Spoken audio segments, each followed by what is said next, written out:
अस्सलाम वालेकुम, my name is Mohammad Shiraz Ghauri from Shiraz Linguistic Solutions. जैसा कि मैंने प्रीवियस वीडियो में आपसे जिक्र किया था कि मैं इंशाल्लाह राइटिंग और स्पीकिंग असेसमेंट क्राइटेरिया के हवाले से एक डिटेल डिस्कशन करेंगे।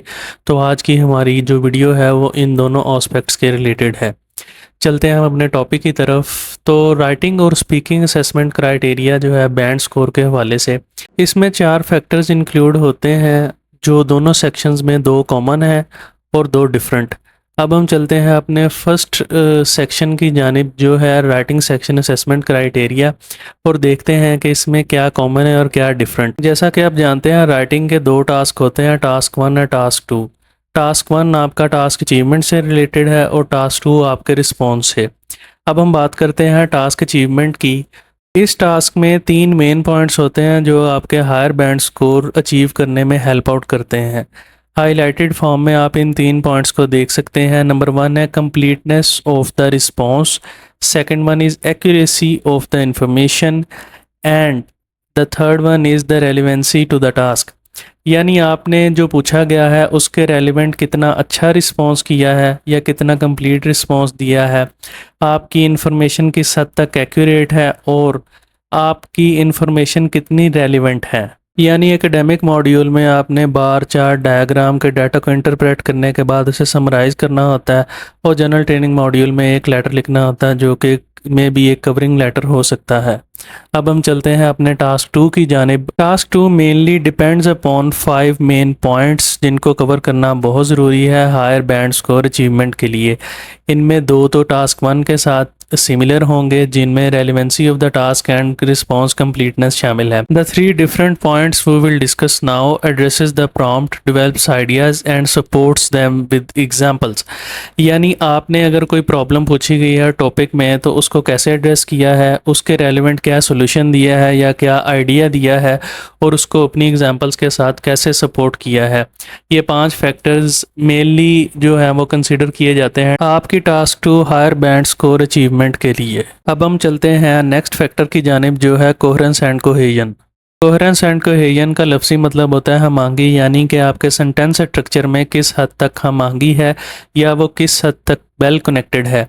अब हम चलते हैं कोहेरेंस की जानिब जिसमें हाईलाइटेड फॉर्म में आपको टेक्स्ट नज़र आ रहा होगा, उसे स्टडी करते हैं। Clarity and logical flow of the candidates idea, यानी कि आपने जो टेक्स्ट लिखा है या टाइप किया है उसमें आपकी किस हद तक क्लैरिटी है और आपका लॉजिकल फ्लो कितना है। The second one is organisation of the text and progression of the ideas, यानी कि आपकी जो टेक्स्ट ऑर्गेनाइजेशन है वो कितनी मजबूत है। सेम वही बात कि आपका सेंटेंस स्ट्रक्चर किस हद तक रेलिवेंट है या मरबूत है या किस हद तक आपके आइडिया को सपोर्ट करता है।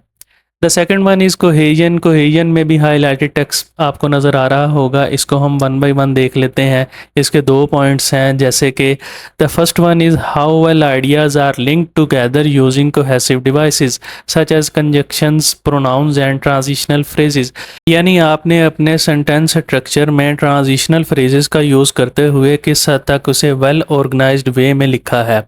The second one is effective use of paragraphs to separate ideas, यानी आपने अपने आइडियाज़ को एक वेल मैनर्ड वे में सेपरेटली कैसे पैराग्राफ की शक्ल में डिफ़ाइन किया है। अब हम चलते हैं अपने थर्ड फैक्टर की जानिब जो कि राइटिंग असेसमेंट क्राइटेरिया में अहम किरदार अदा करता है, वो है लेक्सिकल रिसोर्सेज यानी कि वोकेबलरी। लेक्सिकल रिसोर्सेज के 3 मेन पॉइंट्स हैं जिनको अंडरस्टैंड करते हुए आप अपने राइटिंग स्किल्स को मज़ीद बेहतर कर सकते हैं।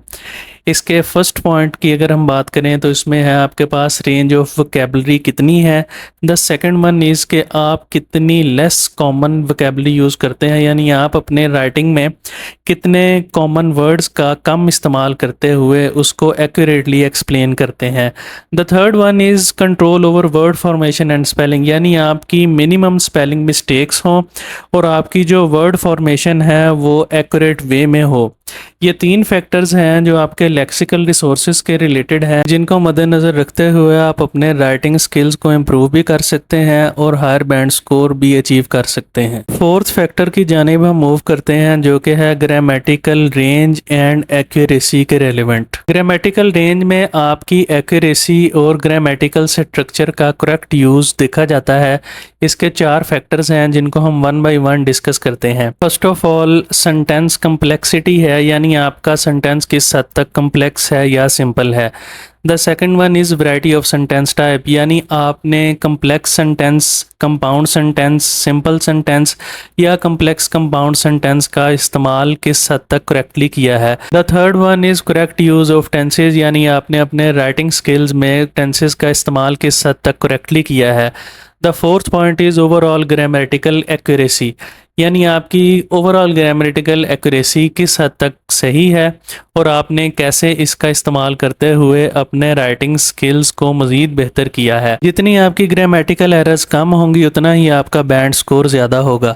ये तो था हमारा राइटिंग असेसमेंट क्राइटेरिया से रिलेटेड फोर्थ और लास्ट फैक्टर। अब हम चलते हैं अपने स्पीकिंग असेसमेंट क्राइटेरिया के 4 फैक्टर की जानिब। अगर हम स्पीकिंग सेक्शन असेसमेंट क्राइटेरिया के 4 फैक्टर्स की बात करें तो इसमें कुछ सिमिलर हैं और कुछ डिफरेंट हैं। The first one is fluency and coherence, यानी आप किस हद तक स्पीकिंग में फ्लुएंट हैं, और द कोहेरेंस मीन्स कि आपका लॉजिकल फ्लो ऑफ आइडियाज़ कितना एक्यूरेट है और आपने कितने अच्छे वे में वर्ड्स की लिंकेज क्रिएट की है सेंटेंस स्ट्रक्चर्स में आइडियाज़ को स्मूथली डिफाइन करने के लिए। अब हम फर्स्ट वन की बात करें फ्लुएंसी की, तो इसमें हाईलाइटेड टेक्स्ट को डिस्कस कर लेते हैं। Ability to speak continuously without unnecessary pauses और हेजिटेशंस, यानी आपकी फ्लुएंसी किस हद तक एक्यूरेट है स्पीकिंग में और आप किस हद तक अच्छे तरीके से कम्युनिकेट कर सकते हैं स्पीकर के साथ विदाउट किसी हेजिटेशन के या अननेसेसरी पॉजेस के। The second one is naturalness and speed of speech, यानी आपका लहजा कितना नेचुरल है और आपकी स्पीकिंग स्पीड किस हद तक एक्यूरेट है। सेकंड ऑप्शन इज़ कोहेरेंस, हम इसे राइटिंग में भी डिस्कस कर चुके हैं, जिसका मतलब है कि आपके आइडियाज़ का फ्लो कितना लॉजिकल है और आपने किस हद तक अप्रोप्रिएट वर्ड्स को लिंक किया है सेंटेंस के साथ और अपने आइडिया को कितना स्मूथली डिफाइन किया है। ये तो थी हमारी फ्लुएंसी एंड कोहेरेंस, और अब हम चलते हैं अपने नेक्स्ट ऑप्शन और फैक्टर की जानिब। Second one is lexical resource and third one is grammatical range and accuracy. ये दोनों सिमिलर हैं राइटिंग से, हम इसे ऑलरेडी डिटेल में डिस्कस कर चुके हैं। अब हम इसका जो डिफरेंस है स्पीकिंग के हवाले से वो कंसिडर कर लेते हैं, यानी इसमें range of accuracy and vocabulary जो है वो सिमिलर होगी, लेकिन स्पीकिंग जब आप कर रहे होते हैं तो आपने लेस कॉमन एक्सप्रेशन और आइडियोमेटिक लैंग्वेज का यूज़ करना है और आपके वर्ड्स में रेपिटेशन ना हो, आपका लहजा एक्यूरेट हो और पैराफ्रेजिंग में फ्लेक्सिबिलिटी हो। ये तो थी हमारी लेक्सिकल रिसोर्सेज से related information. The third point is grammatical range and accuracy. इस फैक्टर को हम ऑलरेडी राइटिंग असेसमेंट क्राइटेरिया में डिस्कस कर चुके हैं। स्पीकिंग के हवाले से सिमिलर पॉइंट्स हैं जिनको हम रिवाइज कर लेते हैं, जिनमें complexity of sentence structures, correct use of tenses and overall grammatical accuracy. During speaking जितनी आपकी ग्रामेटिकल एरर्स कम होंगी आपका उतना ही हायर बैंड स्कोर होगा। अब हम चलते हैं अपने नेक्स्ट फैक्टर की जानिब। स्पीकिंग असेसमेंट क्राइटेरिया में फोर्थ और मोस्ट इंपॉर्टेंट जो ऑप्शन है वो है प्रोनाउंसिएशन, यानी कि आप कितने वेल मैनर्ड वे में और अच्छे तरीके से प्रोनाउंस करते हैं वर्ड्स को एग्जामिनर की अंडरस्टैंडिंग के लिए। अब हम इसके कुछ पॉइंट्स डिस्कस कर लेते हैं जिनकी बेस पे आपका प्रोनाउंसिएशन क्राइटेरिया असेस किया जाता है। The first one is clarity and intelligibility, यानी आपका प्रोनाउंसिएशन बिहेवियर किस हद तक क्लियर है और आप कितने ईजी वे में अपना मैसेज एग्जामिनर को कम्युनिकेट कर रहे हैं। Second one is correct use of stress, intonation, rhythm and individual sounds, यानी आपने किस वर्ड पे ज़्यादा जोर देना है, किस पे नहीं देना, या आपका लहजा किस हद तक सही है या आपके लहजे में कोई रुकावट है, आपका रिदम कितना अच्छा है, कितना फ्लो है उसमें, और जितने भी आपके प्रोनाउंसिएशन में इंडिविजुअल साउंड्स हैं वो कितनी क्लैरिटी के साथ एग्जामिनर को समझ आ रहे हैं। As far as concern of accent, तो एक्सेंट को लेके आपकी कोई नेगेटिव मार्किंग नहीं होती या आपके बैंड स्कोर पे इसका कोई बैड इम्पैक्ट नहीं होता, लेकिन फिर भी आपका अंडरस्टैंडिंग लेवल इतना होना चाहिए कि उसे समझने में कोई परेशानी या रुकावट ना हो। अगर हम बात करें बैंड स्कोर रेंज की, तो प्रीवियसली दोनों सेक्शन में हमने 4 फैक्टर स्टडी किए हैं, उनकी बेस पे आप अपना बैंड स्कोर इवेल्यूएट कर सकते हैं। बैंड 9 to 0 आपके सामने एक स्ट्रक्चर एक्सप्लेन किया गया है। फॉर एग्ज़ाम्पल अगर आपके बैंड है 9 तो आप एक्सपर्ट यूज़र हैं, अगर है 6 तो आप कम्पिटेंट यूज़र हैं और अगर हैं 4 तो लिमिटेड यूज़र हैं। प्रीवियस दोनों सेक्शंस के 4 फैक्टर्स की बेस पे अगर हम इसका बैंड स्कोर एवेल्यूएट करें तो इसकी कुछ एग्जांपल्स आपके सामने स्क्रीन पे नज़र आ रही होंगी।